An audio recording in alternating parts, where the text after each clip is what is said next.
Welcome to the Fredericksburg Center of Creative Arts, Frederick Gallery, where we're presenting the September 2021 Visual Rhythms National All-Media Juried Exhibition.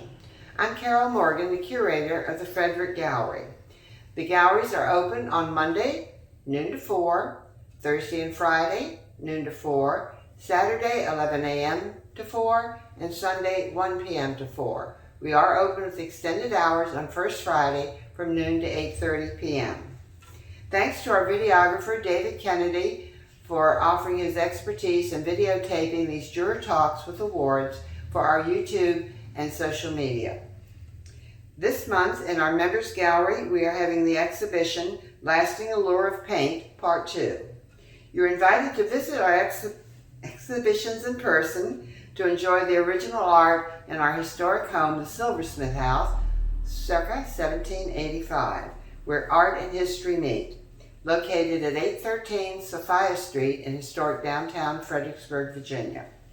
The September Visual Rhythm exhibition provided artists with an opportunity to submit art with a specific theme. This challenged the juror, Lonergan of Charlottesville, Virginia, to select a limited number of works from the many entries and to form a cohesive and thematic exhibition. Lonergan attended Virginia Commonwealth University in Richmond, Virginia, where he earned an MFA in painting and printmaking. He taught art history and design classes at Germanna Community College and Piedmont, Virginia Community College, and became an instructor at Woodbury Forest School near Orange, Virginia, where he taught art history and studio art and served as the chair of the art department until his retirement in June of 2019. Kelly continues to schedule and install exhibitions in the Baker Gallery of the Walker Fine Arts Center at Woodbury Forest School. He currently lives with his wife Liz in Charlottesville, Virginia.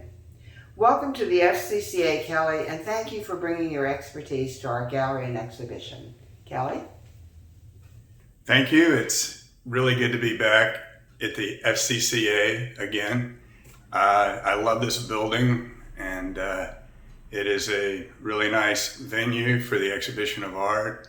And when I walked in today, this was my first chance to see the exhibition hung and to see the works, because I made my selections through digital entry. So seeing the actual pieces has been very exciting, very rewarding. What impressed me is the way in which the exhibition is installed, and I would like to commend the staff here for the work that they did in putting this together. My role as a juror was to kind of select the pieces. That's kind of providing the raw material, but it's the people who took those pieces and then realized the best places to put them in these gallery spaces, keeping in mind the scale that might be appropriate for a spot, the way that different pieces are relating to each other and connecting and hanging them accordingly. So the exhibition is great. I want to encourage everybody to come to see it.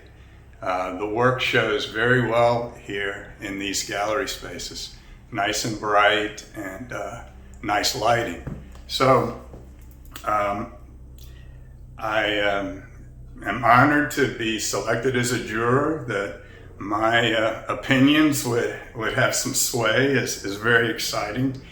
It's a big responsibility, and I think all jurors will say it's a difficult challenge.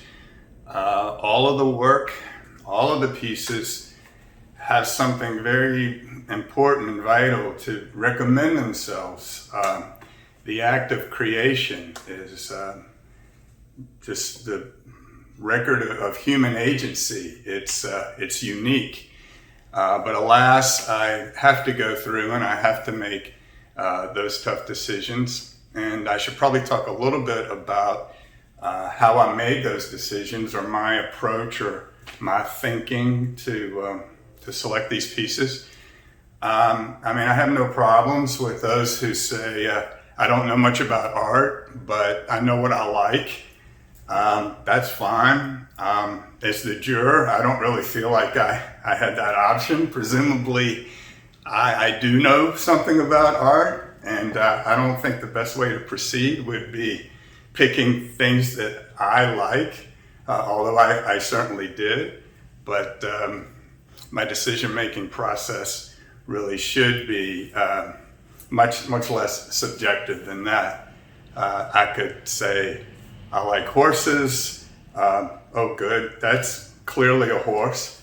But there needs to be much more to it than that to do justice to the work that all of these artists have put in. So, with that in mind, I was guided by the theme of the show, visual rhythm.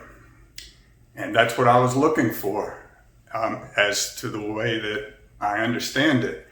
And I initially worked my way into a picture through form, a formal analysis, looking at the use of line, shape, color, texture, value. And in this case, texture is going to be the lead element. I think it's through texture where we derive visual rhythm. Texture, visual texture, I think can be understood as pattern, and a pattern is created by selecting a motif, some visual element, and then the repetition of that motif through an enclosed space or an area in which there's enough density and enough repetition for that pattern to register. And it's through that repetition that we can make a connection to music, which is very much talked about in terms of that relation between music and visual art. Rhythm, the beat, the sense of motion, the sense of pulse. So I was focused on texture, and then how patterns were manifested in these various compositions, these various pictures, and how they functioned, and how the artist determined that the textures were going to be used. And all of the works do have a distinct sense of visual rhythm, a distinct sense of some type of repetition, some type of beat, some type of movement, anything from very propulsive to, in some cases, quiet, like a pulse. But I was interested in how the use of texture was sort of intrinsic in the piece. In other words, it's such a foundational part of the piece in terms of the way it's organized and in terms of the concept with regard to the subject matter or the theme being expressed in the piece, as opposed to, say, an extrinsic use of pattern whereby the picture or the concept is pretty much done, and then, oh, this is visual rhythm, and it probably needs some type of pattern overlay to address that. And it's a little bit superfluous or not really playing an integral part of the piece. So when we get to the ones that I have selected for distinction, that's what I'll be addressing, the way in which I see and understand how the artist has used texture in the piece, and in my way of seeing and thinking and feeling, that use has been very effective. And what I mean by the use being effective is that it works not only to create a sense of rhythm or movement, but it is also being used to serve a variety of other purposes within the picture, in terms of structure, in terms of space, in terms of light, and also the way in which this one element, texture, which you can never really separate it out from the others, because as you will see, artists use lines and the repetition of line to create pattern, the same with shape, and the motifs may come in a variety of colors. And also the manipulation of texture affects value and value contrast. The very dense patterns may register as dark. Sparser patterns, can be your light. So as we move through, that's what I'm looking for, and that's what I want to address in these pieces. So I've chosen 4 pieces to receive the honorable mention, and the first of those is this work called Amber and Blue by Carolyn Beever, and it is a digital creation. Honestly, I don't know very much about digital creations or how they're made, but I'm very impressed with this piece, and especially with regard to the theme of visual rhythm. This embodies that formal concept very clearly and in a very powerful way. There's a bridge situated in a natural environment. So we have an architectural component in a natural one. And so there's always that interplay between the variation in those forms. Tremendous repetition of this arch, complemented by all of these little kind of black niches or areas of recess and void, creating shadows that define the bridge. But the most beguiling part is the use of texture or pattern to actually represent or reveal the play of light on the water. So I find that it is very effective use of pattern to not only establish something as solid and massive as this bridge seen in the background, but something as shimmering and ephemeral as the play of light on the water and these reflections. Pattern is also used to harmonize the piece. It's clearly unified, yet within this very clear structure and order. Nevertheless, the viewer is rewarded with tremendous variations, and that's always an important kind of flip side of the coin to harmony and order to provide visual interest.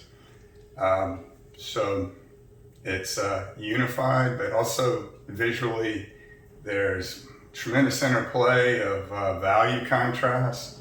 So lights and darks are popping. Of course, the amber and the blue, there's a complementary, very strong popping going on there. And this is all creating a foreground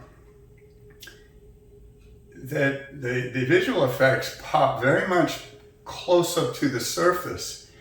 But then on a closer look, you go back in and there's actually a photograph. There's actually, behind all of these strong graphics are very soft, naturalistic, evocations of, I guess, this river and the receding bank and trees. So anyway, I commend the artist, Carolyn Beever, for really putting together a very strong piece. The next piece chosen for honorable mention is this painting in acrylic called Upwelling by Barbara Taylor Hall. Now, I also pay attention to titles when I regard a work of art. Of course, the visuals are the most important thing, but I also like to consider the relationship of the title to the piece. And in this case, I was very interested in Upwelling and how The image might relate to the meaning of that word or the effects, the visual effects that word may evoke. In this piece, we have something very different from the one we just looked at, which had very strong graphics and very clear sense of pattern. This is much, much softer, and the use of texture or pattern is much more subtle, but at the same time, it's there. And I, once again, feel like it's working very well to create this image of water, as well as to suggest a movement upward through this water. In other words, the upwelling. So in terms of repetition of a motif or the development of texture or pattern, I mean, I look down here first with these areas right here, which to me clearly represent a repetition and create a pattern and a kind of rhythm. And off of these areas are rising, so these become part of it as well. And then in here, there's also a really nice, very subtle, very delicate sense of patterning here. But even more subtle, and playing against these forms that occupy a foreground, are in the water, in the blue, these very, very light, but clearly there and playing an important part in this water. So this, with that, to me it creates this very fluid sense of movement, very quiet, underwater. We're receiving a very privileged, rarefied point of view of, place or phenomenon that's occurring in this picture.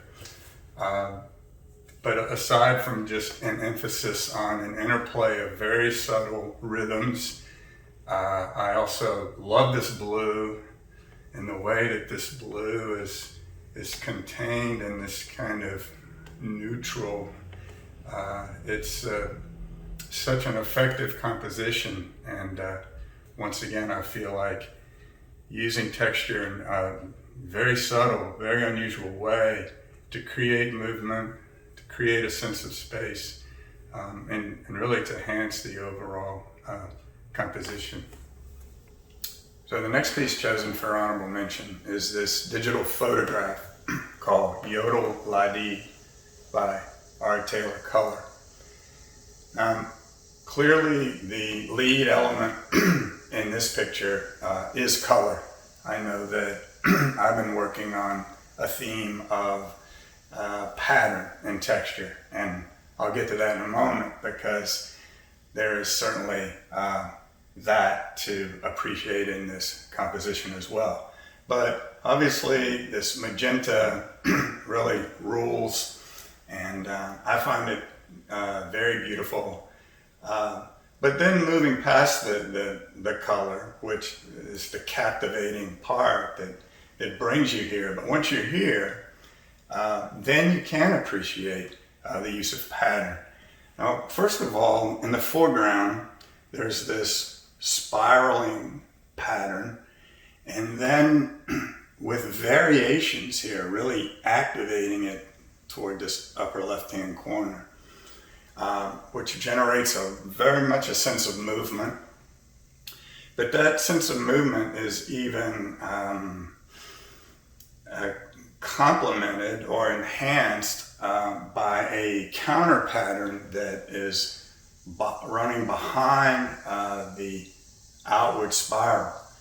And that appears to be almost a grid-like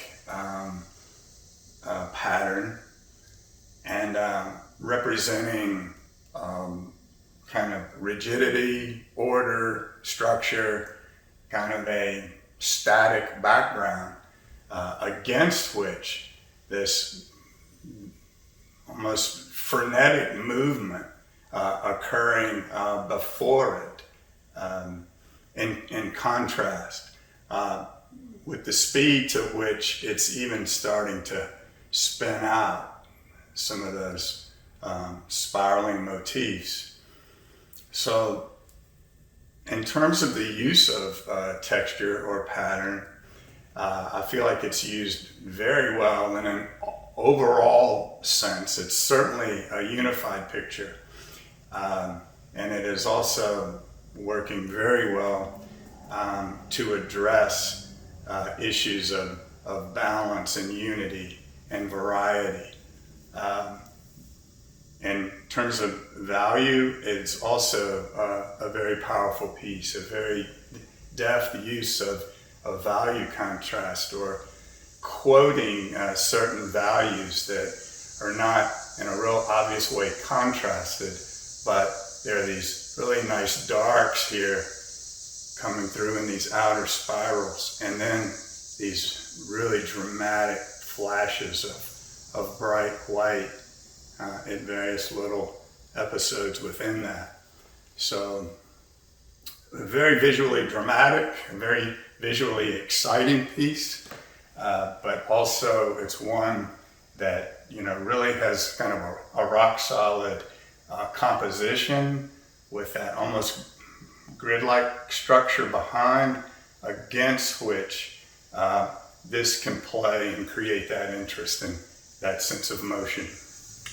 So the fourth piece selected for honorable mention is this mixed media piece called TK4TB by Robert Luther. And I can approach it in terms of texture and pattern, which I will do in a moment.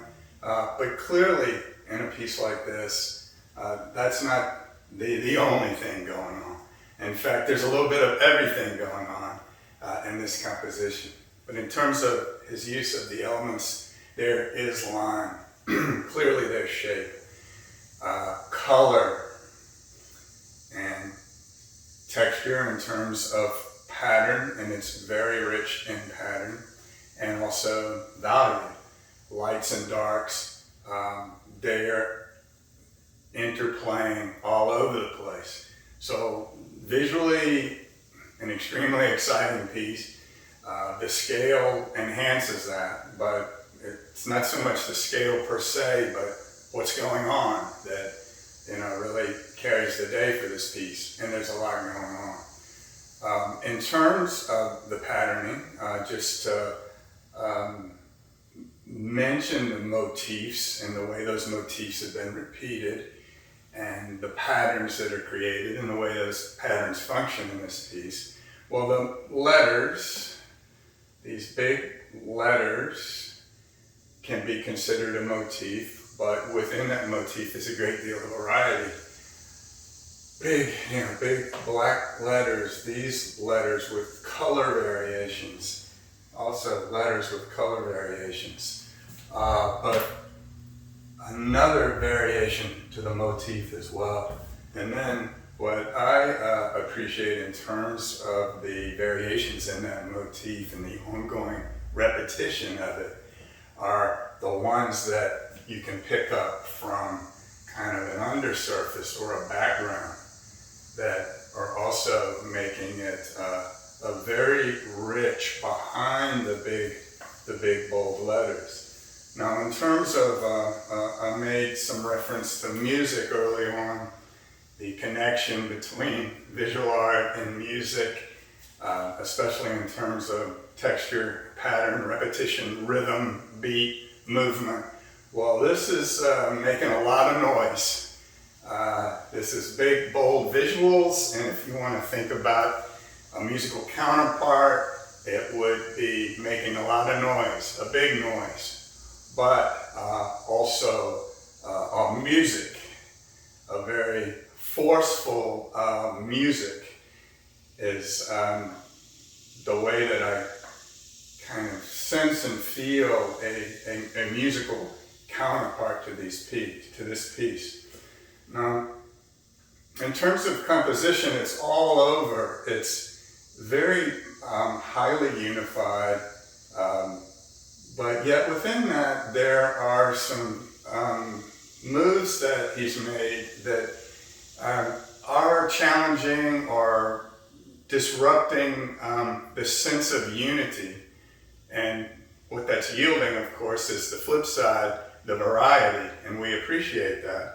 But the fact that they're all clearly letters, but some of the variations in color are really separating them from the whole to a degree.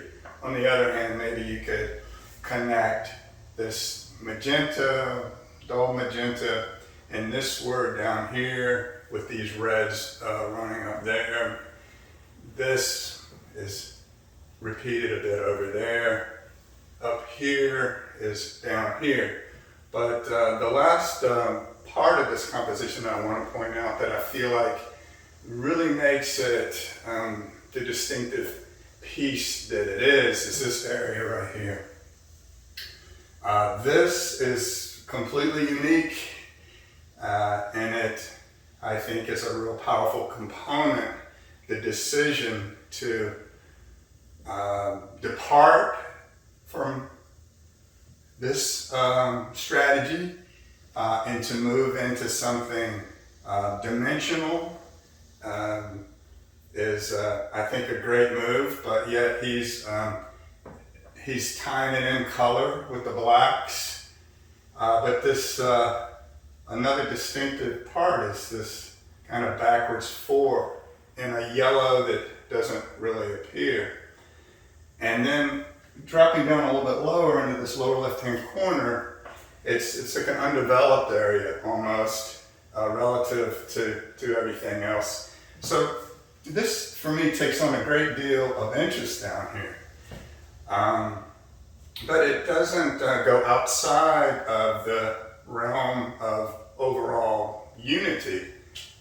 In fact, it provides such a rich area of variety that, and does so without, completely separating itself from the whole, that it, I think, contributes a very strong element to this whole that is of it, but yet is very unique and distinctive in and of itself. And then this eye that's drawn, that looks like with charcoal down here, is, I just think it's another very effective way of not only addressing this subsurface back pattern that's occurring throughout the top, but it also kind of holds that bottom corner in a very interesting way. Once again, a move that departs from the overall strategy of the piece, which I think this and that just make it really kind of a beguiling piece, and not just something so powerful and big. It gives it, I think, more personality and depth than just something big and bold, which we certainly appreciate that about this piece as well. So the piece selected for third place is this very vibrant, complex piece using melted crayons and acrylic. It's called Motion in the Forest by Sara Gondwe. It's very busy, very wild, a lot going on. The first question to ask, I guess, is this chaos? Is there method to the madness? Is there any way into this to make any type of, say, visual sense of it, or is there any way somebody could proceed with a formal analysis, and particularly a formal analysis based on texture? Well, clearly in terms of pattern, texture runs rampant over this entire composition. but as does color, as does shape. Value range is a little bit limited, but because color itself is doing so much of that, color contrast.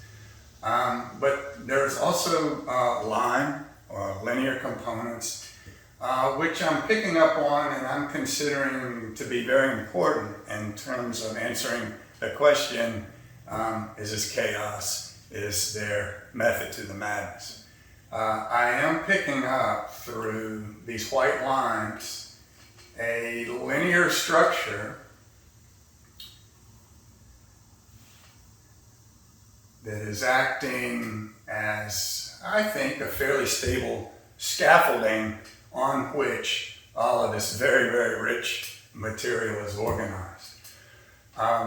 In terms of paying attention to titles, I am personally not feeling the forest when I look at this picture, unless it is conceived to be an extremely fanciful, magical land that's transcending, let's just say, our normal concept of the woods or the forest. But it could be certainly that we are within the forest and this is the experience that is occurring or that we are allowed to see and feel and share along with the artist.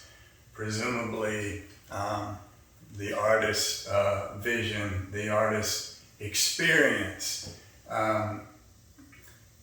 So texture, there are patterns everywhere, but they're not necessarily gratuitous or irresponsibly used or just layered on for the sake of creating vibrant and interesting patterns.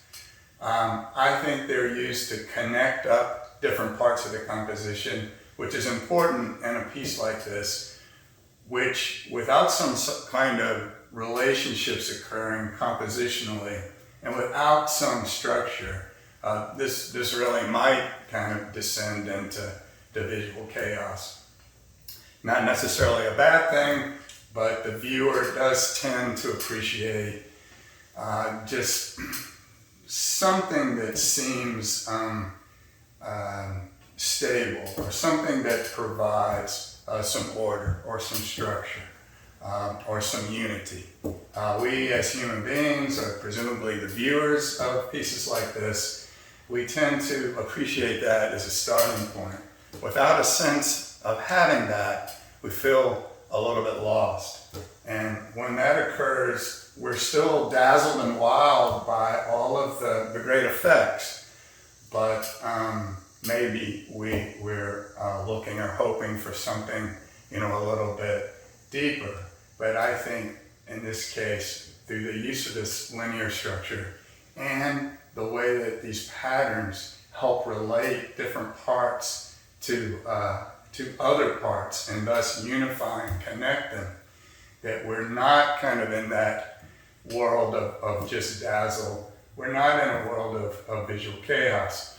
Now, I'm seeing an opening right here created. There's a line of these blue, I'll call them stars. I'll call them stars.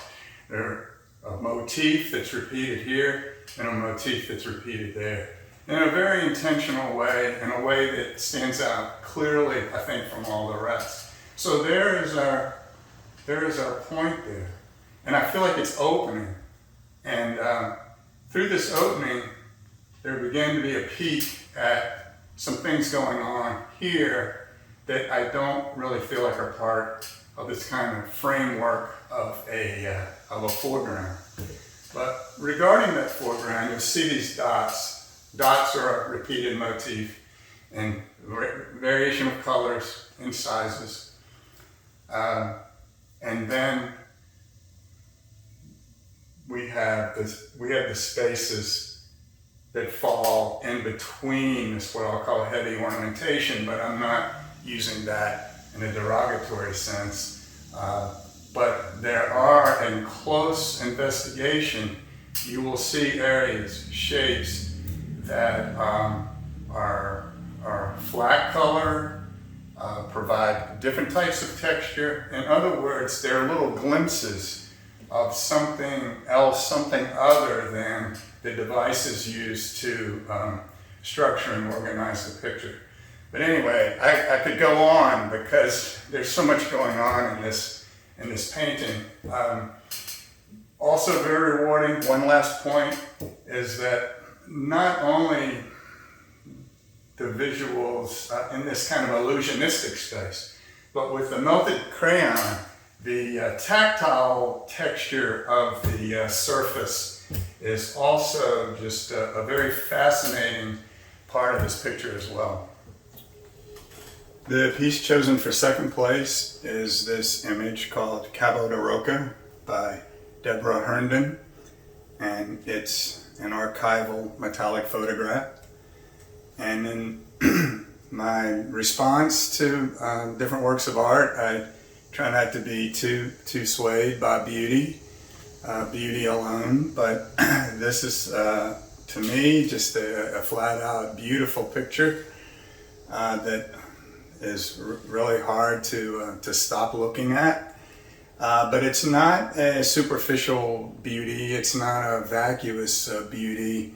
There's a lot going on here in terms of form that I find very rewarding, and in keeping with my interest in texture and pattern, and keeping in mind the theme of the show, visual rhythm.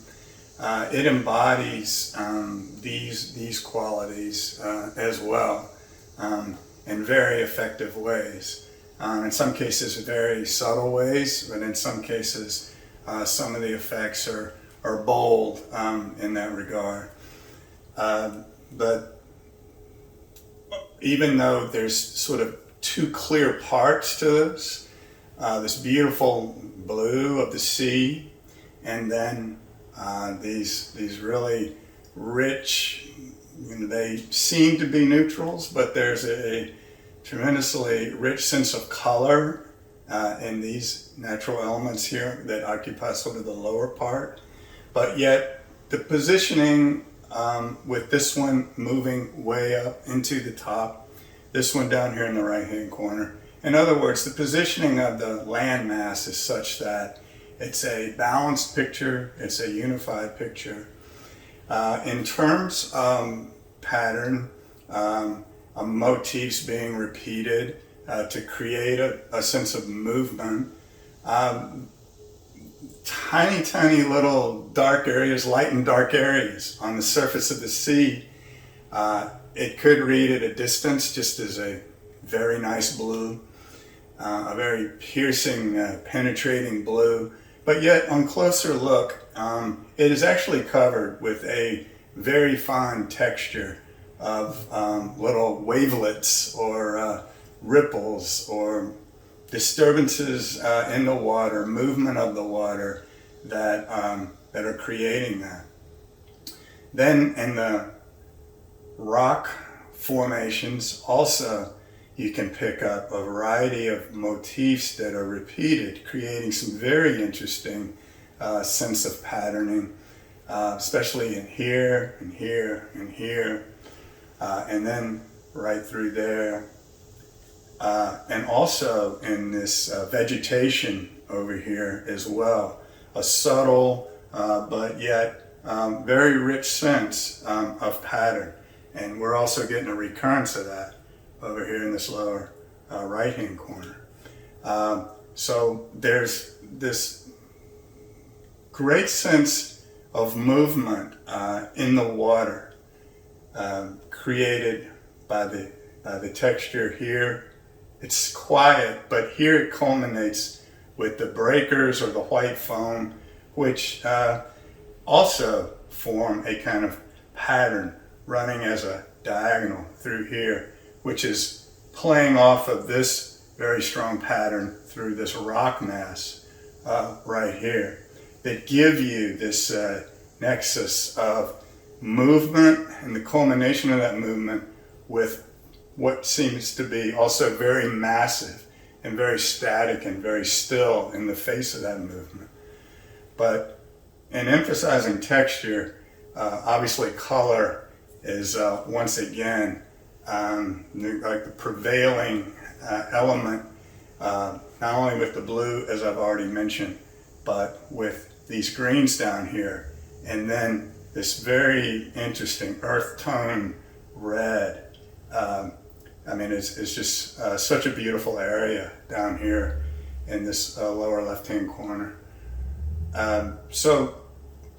I really appreciate this piece, not only for just the way it just captivates me in terms of the color and also the sense of place that it's evoking. I don't want my formal analysis to not include or to overlook what it is we're actually seeing, which is an amazing place, a wonderful locale with such a stunning sense of beauty in the way that the photographer has allowed us to experience that with this visual drama.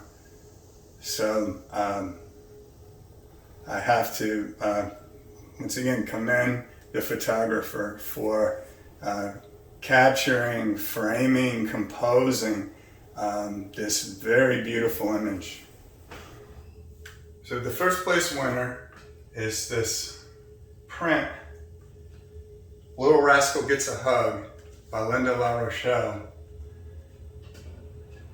And thinking about titles, earlier I was talking about titles, I do appreciate various approaches to titles that might, create some type of interesting speculation perhaps with regard to the title and the way it's embodied in the picture. But I also appreciate a very straight up title that just has a nice warm human quality to it, and it connects directly with what you see in the picture. I think I've always appreciated that straight up connection between title and image. But as maybe one thing I'm thinking about with regard to this picture, but that's certainly not first and foremost, which is just the stunning, powerful quality of this image. First of all, it's a linocut print, which is a very difficult, challenging form of art, especially at this scale. Most linocut prints are not nearly this size, simply because of the labor-intensive activity in carving the block, not to mention the printing process itself. To get an image with this kind of clarity, the purity of these whites, just the sharpness of all of these edges, attest to how well and how careful and how beautifully the block was carved. So, I mean, that's one skill set. Very impressive. But if you've ever done any prints, you'll know that the process of printmaking is just full of variables. And once the block is carved, then you have the inking, and then you pull the print through the press. So the inking involves lots of X factors: the viscosity of the ink, the thickness of your application on the block, and so on. There's also the variable of the pressure of the press. There's the variable of the paper and the way in which the interaction of the paper and the ink occurs. There is the process of registration. So all of these things have come together in this piece in such a clear and wonderful way for me. thinking about the element of texture, selecting motifs, repeating those motifs, patterns that create visual rhythms, visual interest, and also the use of pattern that's, this is what I was talking about at the very beginning, are intrinsic to the image, the process, and the concept for the piece itself.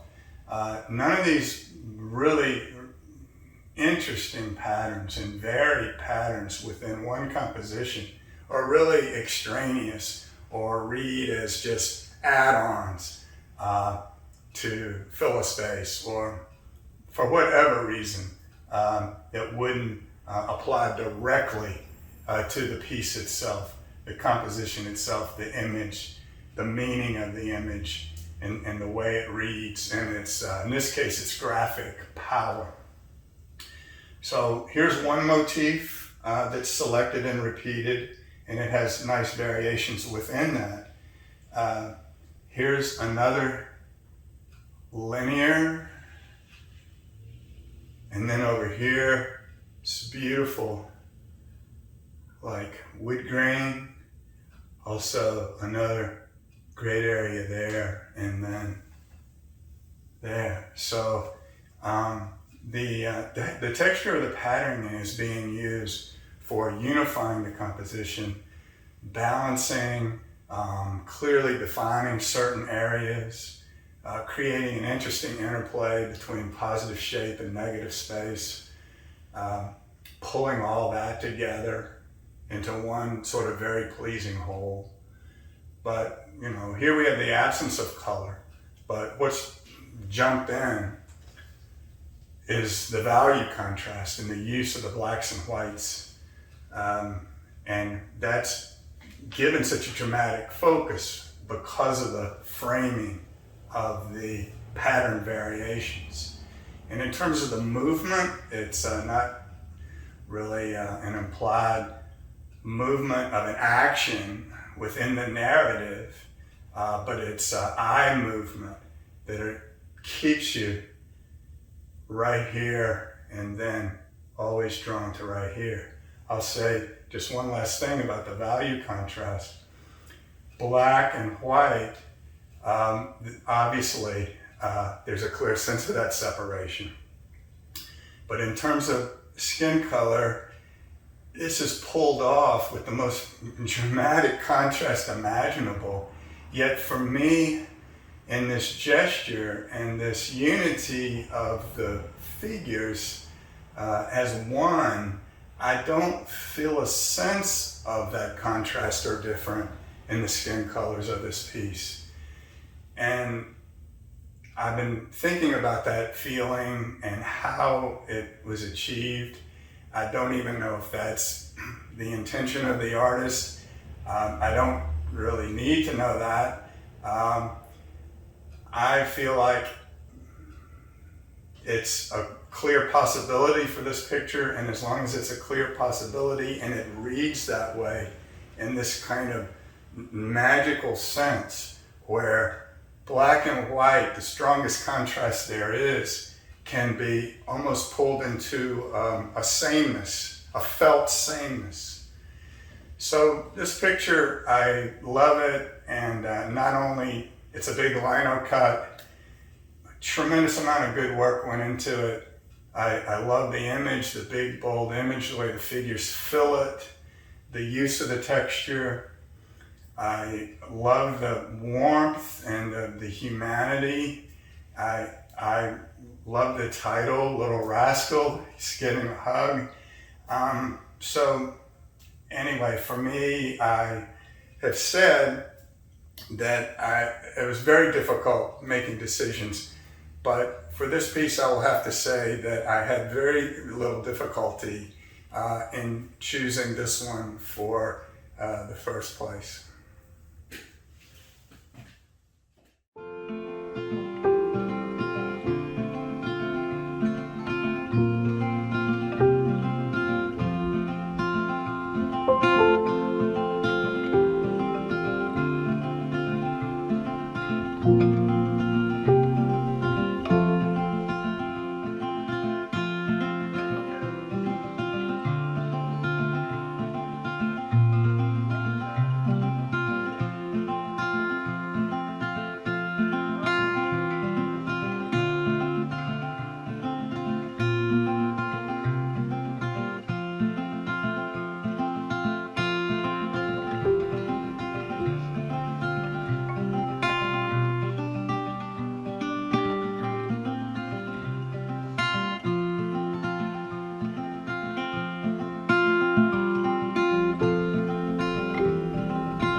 Thank you, Kelly Lonergan, for a wonderful selection of art and a most wonderful selection of awards. We've enjoyed having you as our juror, and we welcome you back anytime.